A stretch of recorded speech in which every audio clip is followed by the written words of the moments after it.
ছিল একাদশী, তো একাদশীর পরের দিনটা আমরা চপ মুড়ি খাই, মানে এটা প্রতিটা একাদশীর পরের দিনে আমরা চপ মুড়ি খাই, মানে এটা আমাদের ধরা বাঁধা নিয়ম।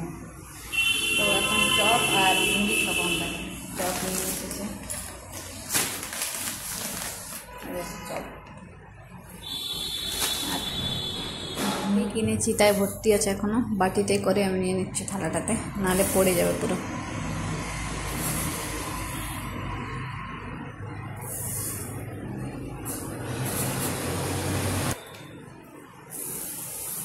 বাটিটা ছোট, তাই আমি অনেকবার করে নিলাম, ব্যাস হয়ে যাবে এটাতে।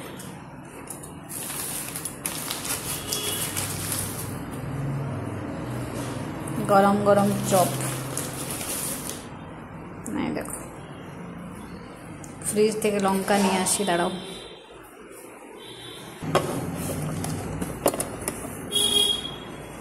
তাতে লঙ্কা না হলে কিন্তু একদম ভালো লাগে না।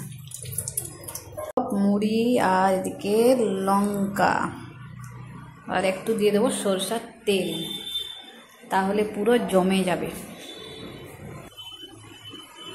এনজয় ইয়োর চপ মুড়ি।